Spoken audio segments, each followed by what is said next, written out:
Oh jeez, that was a really good mine session. I got 23 ancient debris and I got some... what the hell? Who built this structure next to my mansion? I don't even know. I don't care. I'm taking this spare TNT that I had from the mine session and I'm blowing this thing sky high. Okay, that should be enough. Let's light it up and watch as the fireworks commence. What? Hold up. That's not right. That wooden house should have blown up. Well, that's not the case today, because in today's video, I'm going to be showing you guys how to create explosive-proof walls. Before we get into today's video, I need to mention something that will be basically the premise of the whole video. It's called waterlogging, and I think a lot of us know what this feature is. And if you don't, let me explain. Waterlogging is a feature of Minecraft that was added in the 1.13 Aquatic update. In this version, certain blocks were able to have water placed inside of them, essentially combining the two into one block. This allowed any block that was able to be waterlogged to be intangible from explosions. So now that I've explained how waterlogging works, let me show you how to make some things explosive proof. Right here I have two walls, both made out of wood. If I take these two pieces of TNT and blow one up at a time, you can see that this wall here blows up. It acts like normal wood. However, if I go over to this wall, place TNT and then light it, you should see that the wall doesn't explode. How is this possible, you may ask? Simply put, I'm using the technique of waterlogging. Unlike the other one, this one had a bit of water behind it, which is sealed off by the backside of the wood. Or in this case, it's stairs actually. And this is the case for all sorts of waterlogged blocks, whether it's slabs, stairs, fences, and so on. Now, if you do this right, you can make a really good use out of this. And as I demonstrated, that is basically how you should do it. But there's some ways you can get around it. One way to get around it is by chopping it down. It isn't immune to everything, and as you can see, I just destroyed it with one swing. And the best part about it is that it works for any explosion in the game. This ranges to, but is not limited to, end crystals, TNT, creepers, and charge creepers.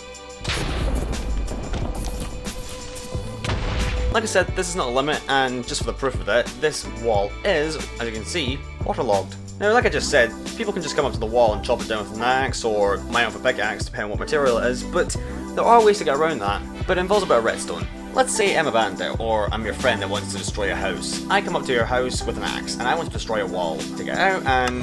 oh god, now there's monsters trying to shoot at me. I'm getting chased by blazing now. Well, not really, I'm just sitting there. The concept I'm going to show you is going to be this one right here behind me. There are more concepts, but this is probably the most prominent one that I can think of in vanilla Minecraft is, without using creative or cheats. I'll quickly show how this one works, and then I'll show you how to build it. So let's just say you're a Minecraft player, hunting out in the wild, trying to find something, or I don't know, you're a friend, coming over to your house and they want to destroy it, something like that. They come over and they see this. They want to get in and they want to see what's behind it, so they start digging away at the wall, and all of a sudden, what's that noise? Oh god, there's TNT coming down, and they better run, they don't know what to eat, they start eating, stuff like that.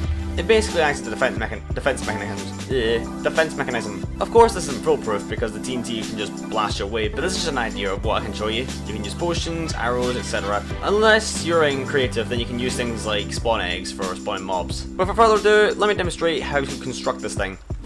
To start us off, you're first going to need to make your waterlogged wall, because without the wall, you can't really do anything. You construct in this formation like seen on screen right now. If you were to place these like so and then waterlog it, then the water would spill at the side, so you don't want to do that. Once you've done all this, then you've got to waterlog all the blocks, because like I just said, you need to waterlog them. You will have a bit of a spillage at the start, but don't worry about that. That'll be covered up in just a moment. Next, you want to take some observers, and you want to fill up the entire back wall with the observers. Yes, this is a very expensive build, because like I said, it's a bit of an upgrade, but I think it's a bit worth it. After that, you want to take another row of observers down below and put them on the bottom like so, and place some redstone dust in front of it. Then above the observers that you just placed down, you want to put no blocks, or anything that can conduct a redstone current through it. Next, you want to take some more observers and place them on top of each of the redstone dust that you just placed. And then you want to line the top up with redstone and dust, but for some sections, I mean this wall right here is pretty small, but you want to leave one of the sections out with, you want to replace one of the redstone dust with observer, and place dust on top of that. This is where your dispenser's going to be, or wherever your current's going to, if you're going to take it to the top. If you're planning on making this go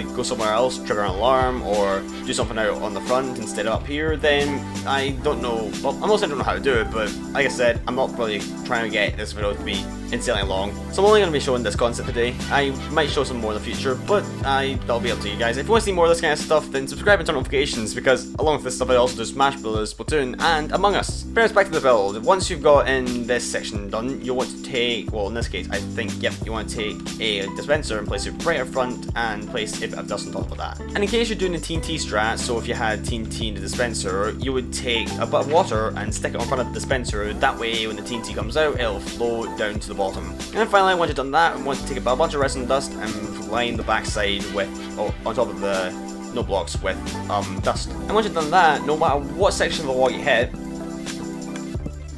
they'll always be activated. And like I said, you can replace the dispenser with stuff that can be anything really. It can be a trapdoor that opens up and it releases some mobs like a guardian or something like that you've captured, or something like that. I mean, if you truly want to make this a bit of a nightmare, you can see if you can capture an elder guardian, put it inside of the, oh my god, behind your walls, and then they'll have mining fatigue on top of that. So if they ever wanted to get into that, they'd have to suffer through a lot of mining fatigue just to get a bit of surprise behind it. But anyways guys, that's going to do it for today's little short video, because I don't know what else to explain to this, because it's a simple concept with simple properties and nothing really extraordinary, but all in all, really simple and really effective against some things. If you guys enjoyed today's video, then why not hit the like button down below, and if you really enjoyed today's content, then why not subscribe and turn notifications by hitting that little bell icon when you subscribe, because I also do Smash Brothers, Splatoon, and Among Us, like I said not so long ago. Anyways guys, thank you for watching today's video. Oh, see you all In the next video.